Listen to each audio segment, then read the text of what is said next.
Hello दोस्तों, मैं आपका होस्ट और दोस्त प्रदुम कुमार और आपका इस चैनल पे बहुत बहुत स्वागत है दोस्तों। बहुत बहुत स्वागत है। तो दोस्तों, अब हम जानेंगे कि पाइथन में कैसे रिकर्सन फंक्शन का यूज किया जाता है और रिकर्सन फंक्शन को यूज करते वक्त हम कुछ पैरामीटर्स जो देते हैं उन्हें कैसे समझा जाएगा, और साथ ही उसमें जो वैलिडेशन लगाते हैं, वैलिडेशन यानी कोई कंडीशन देते हैं, ये चीज़ें समझेंगे।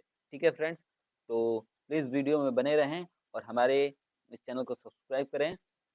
ओके, थैंक यू दोस्तों। अब हम चलते हैं कंप्यूटर स्क्रीन पे और समझते हैं इसमें कैसे हम यूज करेंगे। तो दोस्तों, ये अभी सिंपल था, एक फंक्शन के जरिए फिर हम लोगों ने बनाया था।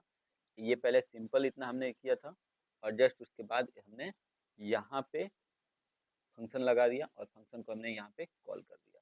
ठीक है, बीच बीच में आप लोग यहाँ से कमेंट में अगर ऐड करते रहें। ठीक है, आप लोग भी जब ट्राई करें तो ताकि आपको बाद में समझ में आ सके प्रोग्राम। ठीक है, कॉल फैक्टोरियल। ठीक है, तो ऐसे आप कमेंट ऐड करते रहें, ये एक्सिक्यूट नहीं होगा, मैंने पहले भी बताया था।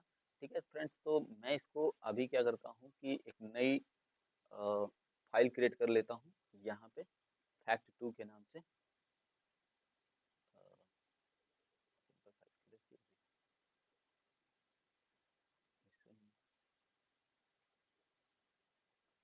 यहाँ पे मैं पाइथन को सिलेक्ट कर देता हूँ। ठीक है, और यहाँ पे पहले सेव करूँगा तो नेम लिखने के लिए देगा मुझे, तो मैं फैक्ट टू, ठीक है, फैक्ट टू दे देता हूँ, या फैक्ट है तो ये टू हो गया। ठीक है फ्रेंड्स, तो अब हम इसे फुल स्क्रीन कर लेते हैं और अब हम देखेंगे। ठीक है, तो पहले हम एक फंक्शन बनाते हैं। ठीक है, और सॉरी, पहले नंबर इनपुट ले लेते हैं। Number is equal int. ठीक है, इनपुट, और इनपुट में प्रॉम्प्ट के लिए दे देंगे enter the inter enter the number. ठंडी की वजह से इंग्लिश सही काम नहीं कर रही है। ठीक है, अब यहाँ पे हमने पैरामीटर इनपुट ले लिया। ठीक है, अब हम रिकर्सन फंक्शन के को डिसाइड करेंगे। पहले रिकर्सन फंक्शन क्या होता है ये समझ लेते हैं। जैसे मैंने एक चलिए पहले रिकर्सन का एक सिंपल सा उदाहरण लेते हैं। जैसे मैंने ए लिया, ठीक है, और ए फंक्शन के अंदर फिर मैंने ए को कॉल कर दिया। ठीक है, अब ये कहेंगे सर ये फंक्शन तो है ये ऑलमोस्ट में, इसी के अंदर फिर ये कॉल कर दिए, तो क्या वेरिएबल गलत नहीं होगा? बिल्कुल गलत होगा। तब गलत होगा जब हम इसका फंक्शन नहीं यूज किए रहेंगे, तब नहीं बनाए रहेंगे तब। लेकिन अगर ये फंक्शन बना हुआ है तो फिर इस फंक्शन के ही अंदर हम इसको कॉल कर सकते हैं, क्योंकि ये वैल्यू स्टोर करेगा एक एड्रेस पे, और वो एड्रेस पे फिर ये जब जाएगा तो ये कॉल करेगा, फिर उसको ये कॉल करेगा, ऐसे करके चलता रहेगा जब तक आप कंडीशन दिए रहेंगे तब तक। ठीक है, तो दोस्तों हम सबसे पहले एक बनाते हैं इसका रिकर्सन का फंक्शन। ठीक है, तो डिफाइन करेंगे वाई डिफ। ठीक है, उसके बाद फंक्शन नेम लिखेंगे फैक्टो। ठीक है, और यहाँ पे नंबर पास कर देंगे। ठीक है, और नंबर जब पास कर देंगे हम, तो जस्ट इसके नीचे हमें एक कंडीशन देनी पड़ेगी। वो कंडीशन क्या है? वो ये है, इफ अगर नंबर 1 है, ठीक है, तो ये हमें रिटर्न कर दे 1।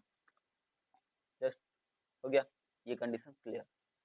इल्स, अगर इलिफ नहीं डालना है, इल्स डालना है। ठीक है, इल्स अगर ये नंबर 1 नहीं है, ठीक है, तो हमें क्या करना होगा ये समझना पड़ेगा। अब इस बात को समझिए, ये कंडीशन हमने क्यों दिया। अगर ये कंडीशन हम लोग नहीं देते तो इसी फंक्शन में हम लोग बार बार अटके रहते, बार बार यही फंक्शन कॉल होते रहता, हमें कभी आंसर ही नहीं मिलता। इसलिए हम जब रन कर रहे हैं इसको, तो रन करते वक्त अगर ये वैल्यू नंबर बराबर 1 हो जाएगा, ठीक है, तो हम इस फंक्शन को ब्रेक कर पाएंगे। ठीक है, इसलिए हमें समझना है, अगर ये नंबर डायरेक्ट हम 1 यहाँ पे पास करेंगे तो पहले बार में 1 भेज देगा, तो पहले दान में ही फंक्शन खत्म। पर आप सोचिए जब रिकर्सन करके इसी फंक्शन को कॉल करेंगे तो उस टाइम पे आप यहाँ पे जब जो नंबर पास करेंगे वो उस टाइम पे अगर 1 होगा, तब जाके फंक्शन इस लाइन में आएगा और फिर फंक्शन बंद होगा। तो इसके लिए हम लोगों ने ये स्टेटमेंट दिया है। और आप जब भी रिकर्सन फंक्शन यूज करें तो इसको कोई ना कोई पैरामीटर जरूर दें, नहीं तो 1022 बार वो चलता रहेगा। इस बात को आप ध्यान दें, क्योंकि इस रिकर्सन का लिमिट होती है 1022, वो उतना बार चलता रहेगा। 1000 से कुछ ऊपर ही है, 22 है कि ये नहीं पता है मुझे क्लियर, पर 1000 कुछ है, इतना क्लियर हूँ। ठीक है, अब हम इसको कंडीशन लिखेंगे। ठीक है, तो यहाँ पे हम कंडीशन ये भी दे सकते हैं, जैसे लिखते हैं, देखिए। तो हम यहाँ पे एक वेरिएबल लेते हैं, ठीक है, कैल्क के नाम से, कैल्क। ठीक है, कैल्क इक्वल नम, नम में ही ले लेते हैं, छोड़ो इस बाकी चीजों को। Num is equal num mod करे, गुणा करेंगे, और उसके बाद यहाँ पे इसी फंक्शन को कॉल करेंगे, फैक्टो के नाम से है एक फंक्शन, और गुणा करेंगे नम माइनस 1। ठीक है, बस इतना काम हमारा हो गया। और उसके बाद से, ठीक है, इसे रिटर्न कर देंगे।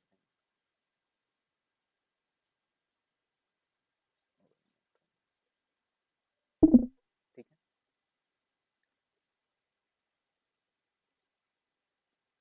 और इसे रिटर्न करना पड़ेगा,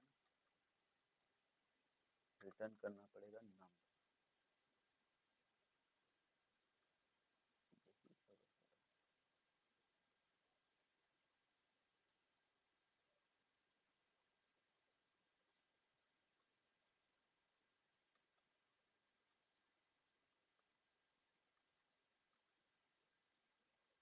ठीक है, यहीं पे मैं इसको करके ट्राई करता हूँ एक बार। ठीक है, फैक्टो के अंदर पास करेंगे नंबर, ये वाला पैरामीटर दे देंगे, क्योंकि ये यहाँ से डायरेक्ट इसमें नंबर पास करेगा, ये इसको कैलकुलेट करेगा। ठीक है, अब हम इसको ट्राई करते हैं, देखते हैं क्या होता है। 5 वैल्यू को पास करेंगे, और कैलकुलेट नहीं कर रहा है, रिटर्न नहीं कर रहा है। ठीक है, क्योंकि हम इसको प्रिंट नहीं कर रहे हैं। प्रिंट करेंगे, और इसके बाद फैक्टो को कॉल करेंगे। ठीक है, उसके अंदर नंबर पास करेंगे, क्योंकि जो नंबर के नाम से आ रहा है, और अब इसको रन करेंगे। ठीक है, आंसर देंगे 5। ठीक है, और आंसर विल बी 120, 120। ये आंसर बिल्कुल सही है। अब हमें, आप कह रहे होंगे कि सर इसको इस तरह से बाहर क्यों दिए, तो भाई इस इल्स पार्ट से अगर बाहर नहीं देंगे तो ये प्रिंट कैसे करेगा, या फिर हमें आंसर कैसे मिलेगा। ठीक है, तो इस बात को ध्यान दे। आप चाहें तो इसको ऐसे भी लिख सकते हैं, यहाँ पे नंबर न देके यहाँ पे आंसर दे देंगे, इक्वल दे देंगे। इस मेथड से भी लिखेंगे तो सेम चीजें हैं। ठीक है, और वैसे भी लिखेंगे तो सेम मेथड है, तो कोई खास इशू नहीं है। आप इस मेथड से भी लिख सकते हैं, और जो सेकेंड मेथड था अभी मैंने दिखाया था, उस मेथड से भी लिख सकते हैं। ठीक है फ्रेंड्स, तो इतना अगर आसानी से समझ में आ गया हो, तो हम नेक्स्ट पार्ट में अभी इसमें थोड़ा सा अभी और चीज़ें चेंजेस करनी है। ठीक है, अब देखेंगे कि हम इसके बाद इस पे थोड़ी और चीज़ें हैं, जैसे कि यहाँ पे देखेंगे पैरामीटर ये है। अगर ये पैरामीटर क्लियर नहीं होता तो हम स्टार लगा देते, और स्टार लगा के ये नंबर के इसके नाम से हम यहाँ पे पास करते, और उसके बाद इसको चेक कर पाते, और चेक करने के बाद हम इसको हैंडल कर पाते। ठीक है, ये चीज़ें हमने समझ लिया, फैक्टोरियल नंबर कैसे ऐड करते हैं, उसके बाद इसको कैसे वहाँ से कैलकुलेट कर सकते हैं। जैसे हम इसको 3 को पास करते हैं, अभी देखेंगे, और यहाँ से 3 को पास करता हूँ, तो 3 का 6 आ रहा है, और 4 का फैक्टोरियल नंबर देखेंगे कितना आ रहा है, 24 आ रहा है, सही है। और यही 5 का तो 120 होगा, 120 आ रहा है। 6 का अब बढ़ेगा, ठीक है, ऐसे करके आंसर बढ़ेगा। ठीक है, तो फ्रेंड्स, अगर इसको हम डायरेक्ट 1 पास करते हैं, अगर 1 पास करेंगे तो ये डायरेक्ट यहीं से एक्सिक्यूट होकर निकल आएगा, इस बात को ध्यान दीजिए। 1, ठीक है, 1 डायरेक्ट यहीं से आ गया, तो इस चीज़ को हमें ध्यान देना पड़ेगा कि हम कहाँ गलती कर रहे हैं, ताकि हम उसको आराम से समझ पाएँ, ठीक है? और इस बात को आप क्लियरली समझें कि हमें गलती कहाँ-कहाँ करते हैं, और गलती जब करते हैं तो उसे कैसे सॉल्व कर पाएँगे, ठीक है? अब ये फंक्शन हमने क्रिएट कर लिया, यहाँ पे भी ऐसी चीज़ें हैंडल कर ली। नेक्स्ट पार्ट में जब मिलेंगे तो हम बनाएँगे कैसे किसी वर्ड को नंबर में कन्वर्ट करेंगे, वो वाला प्रोग्राम बनाएँगे। थोड़ा बड़ा रहेगा, वो हमको लग रहा है कि आधे घंटे के आसपास का रहेगा वो वीडियो। तो उसके लिए हम स्पेशल टाइम निकालेंगे आधे घंटे के लिए ज़रूर, और फिर हम देखेंगे कैसे सॉल्यूशन उसका निकालते हैं, ठीक है फ्रेंड? तो अभी हम देखते हैं फिर इसमें अभी और कुछ चीज़ें बाकी हैं, ठीक है? ये रिकर्सन अगर आप लोगों को समझ में आ गया होगा, तो आप ज़रूर कमेंट में यस बताएँ, ठीक है? अदरवाइज़ मैं इसको और भी सिंपल तरीके से कोशिश करूँगा कि रिप्रेजेंट करूँ, और अभी हम इसमें और चीज़ें चेक करते हैं, रुकिए। जैसे कि हमने ये तो काम कर लिया है, अब देखते हैं रिकर्सन का यूज़ करके, ठीक है? रिकर्सन का यूज़ करते हैं, एक डिफ रिकर्स लिखते हैं और नंबर देते हैं, नम, ठीक है? ये पैरामीटर आप कुछ भी ले सकते हैं, पैरामीटर, ये पैरामीटर जो है आप ज़रूरी रिक्वायर, मतलब रिक्वायर नहीं है कि आप यही वाला पैरामीटर लेंगे, आप अपने नाम से भी कुछ भी डिसाइड कर सकते हैं, ठीक है? उसके बाद से यहाँ पे इफ नम इज इक्वल देता हूँ, यहाँ लोकेश, ठीक है? आपको ये दिखा देता हूँ ये कितने बार प्रिंट करेगा, ठीक है?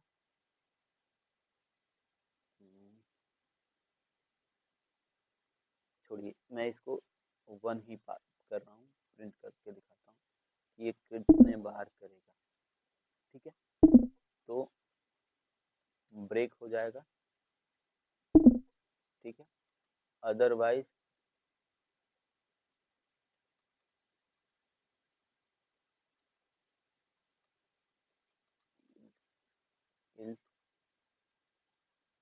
अदरवाइज ये से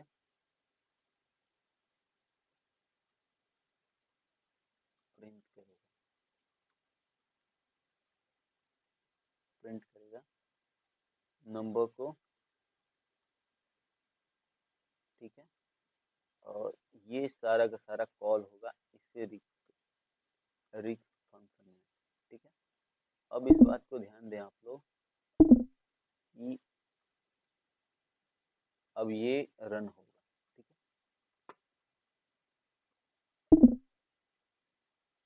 ठीक है, अब ये प्रिंट इंड कर देता हूँ, तो खाली जगह पर इंड,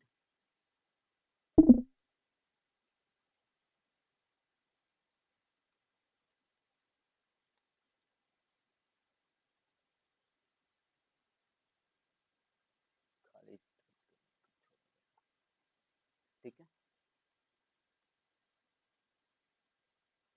नम,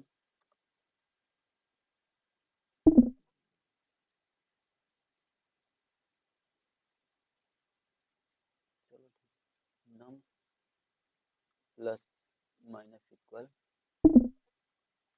1, ठीक है? अगर नम इतना होगा, अगर घटते घटते ये आ जाएगा तो हमें ये आंसर आएगा, ठीक है?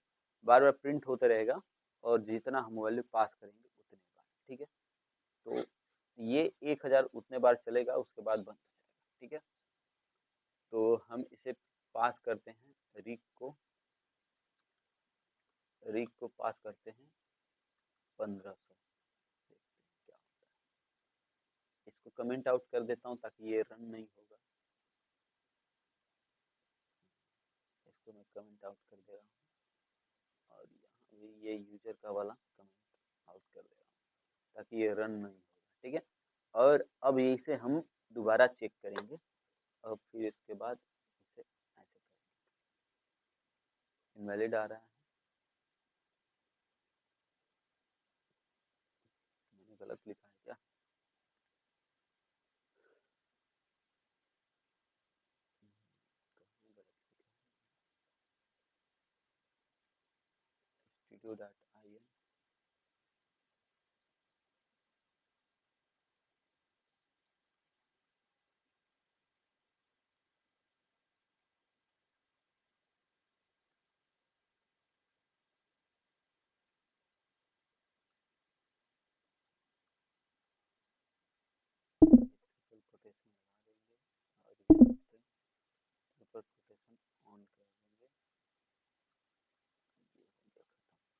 ठीक है। और अब हम देखते हैं क्या। ओ, मैंने यही काम गलत किया है। मैंने फंक्शन लिखा है, ठीक है, फंक्शन लिखा है, फिर मैंने नीचे कॉल किया, सही है, फिर भी एरर दे रहा है।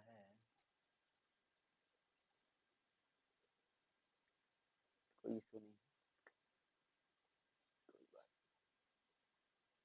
हम इसको डायरेक्ट प्रिंट करते हैं, छोड़ो रिकर्सन को, डायरेक्ट प्रिंट करते हैं।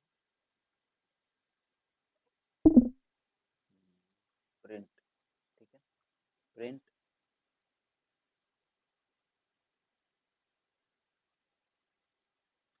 आई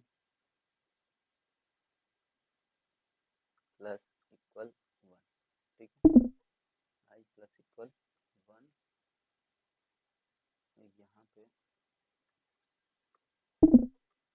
आई इज इक्वल 0 कर देते हैं, ठीक है। अब यहाँ पे इसके बाद फिर इसी फंक्शन को कॉल कर देते हैं, रीड, ठीक है, और इसके बाद इसको पास कर देंगे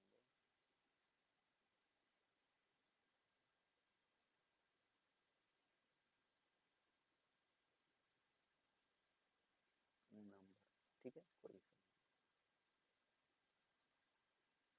नहीं। ये बस ऐसे रन करने के लिए मैं पास कर रहा हूँ। तो रीक, और इसको पास करेंगे 1000। अब इसको ध्यान देना पड़ेगा, इस फंक्शन से बाहर निकालना पड़ेगा। तो अब देखेंगे शायद ये रन हो, इनवैलिड आई बराबर यहाँ पे ये दे रहा है, ठीक है, आई बराबर आई प्लस 1, ठीक है,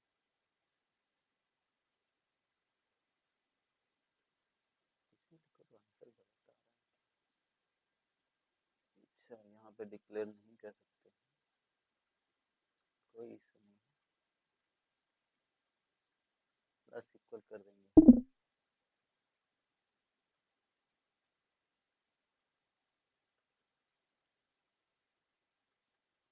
1 प्लस 1 प्रिंट करेंगे, ठीक है। अब देखेंगे तो ये कितने बार चलते रहेगा, एकदम चलते रहेगा, चलते रहेगा। और अब यहाँ पे आके ये बंद हो गया, ठीक है। तो अगर हम इसको चेक करेंगे, ठीक है,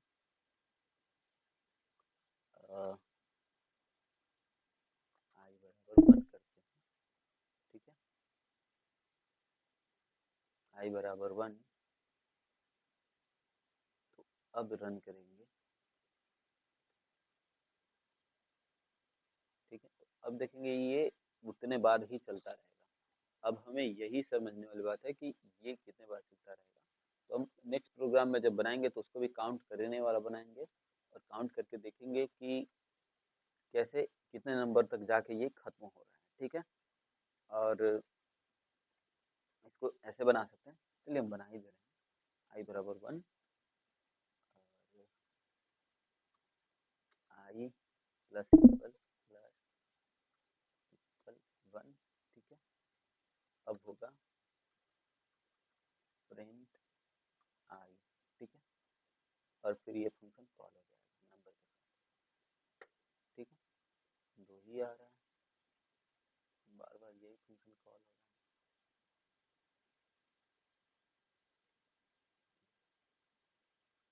ठीक है, कोई इशू नहीं, आई को ही पास कर देगा।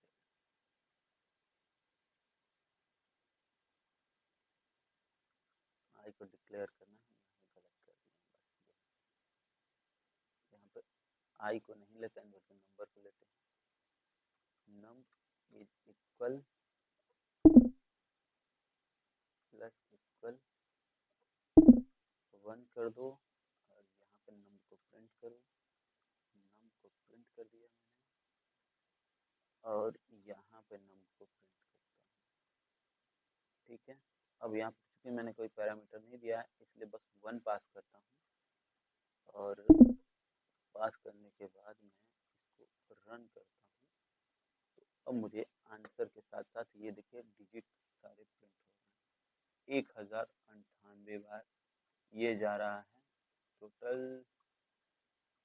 मैं देखूंगा तो यहाँ से देख रहे हैं 2 से स्टार्ट हो रहा है, क्योंकि मैंने यहाँ पे 1 पास कर दिया है ना, इसलिए 2 से स्टार्ट हो रहा है। मैं यहाँ पे 1 अगर पास नहीं करता, इसे बस 0 पास करता, तो मैं देखूंगा कि स्टार्ट नंबर से, ठीक है, 997 तक जा रहा है ये, और 997 तक ही ये रिकर्सन फंक्शन में कुछ भी चीज़ें आप पास कर सकते हैं, वो प्रिंट कर सकता है। उसके बाद ये खुद ब खुद एक्सिक्यूट होना बंद हो जाएगा, ठीक है। तो इस तरह से आप चाहेंगे तो रिकर्सन फंक्शन के जरिए भी एक सिंपल सा नंबर प्रिंट कर सकते हैं। बस यही है कि आप इसमें कोई वैलिडेटिंग नहीं दे रहे हैं। अदरवाइज हम चाहें तो यहाँ पे एक स्टेटमेंट दे सकते हैं, इफ num इज इक्वल 997, ठीक है, देन रिटर्न प्रिंट करेगा नल, इंड कर देता हूँ, इंड। इसके बाद ये इल्स पार्ट में चला जाएगा, और इल्स में ये सारी चीजें आएंगी, ठीक है। और ये हो गया सम। ऐसे करेंगे तो हमारा काम हो जाएगा। और अब हम देखेंगे कि इतना प्रिंट करने के बाद खुद ब खुद इसने इसमें इंटर कर लिया, ठीक है। इस वाले पार्ट में इंटर कर लिया। 98 पे मैं कर दे रहा हूँ, 96 पे रोक दे रहा हूँ, ठीक है। अगर ये यहाँ तक जाएगा तो फंक्शन रुक जाएगा खुद ब खुद, ठीक है। तो 96 तक गया, उसके बाद इसने क्या किया, फंक्शन एंड करके रोक दिया, ठीक है। अब यहाँ पे ब्रेक इसमें नहीं काम करेगा, तो पता नहीं काम कर रहा है कि नहीं कर रहा है। ब्रेक इसमें नहीं काम कर रहा है क्योंकि ये लूप में काम करता है, इसलिए यहाँ पे नहीं काम कर रहा है, ठीक है। तो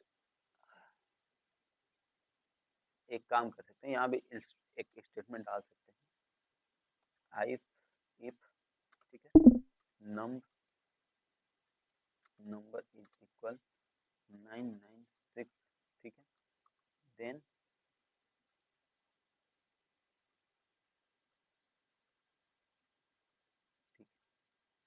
इज लेस देन दे देता हूँ मैं, इज लेस देन इतना, तभी ये फंक्शन कॉल होगा, अदरवाइज ये फंक्शन कॉल ही नहीं होगा, ठीक है। काम खत्म सारा का सारा। अब देखेंगे ये फंक्शन कॉल हुआ, 96 तक गया, उसके बाद फंक्शन को कॉल नहीं किया इसने, ठीक है। यहाँ तक हम लोगों ने समझा रिकर्सन फंक्शन के जरिए। रिकर्सन फंक्शन का दो हम लोगों ने ट्राई किया, और अब देख सकते हैं कि यहाँ तक हम लोग पहुँच चुके हैं, कितने बार ये खुद ब खुद रन हो रहा है। और नेक्स्ट वीडियो में हम जानेंगे कि रिकर्सन फंक्शन के बाद जो चीज़ें हैं उसे जानेंगे, जैसे कि अब हम मॉड्यूल पढ़ेंगे, और थोड़ी मोड़ी चीज़ें हैं, लैम्बडा है। इसके बाद हम मॉड्यूल वगैरह पढ़ेंगे, ओएस मॉड्यूल पढ़ेंगे, जिसके जरिए हम खुद का एक छोटा सा असिस्टेंट बनाएंगे। और ओएस मॉड्यूल पढ़ेंगे, और साथ में पाइथन का जो है फाइल मॉड्यूल है। इसके साथ साथ आप मोंगो से कैसे कनेक्ट करते हैं, डेटाबेस के साथ साथ इंटरेक्ट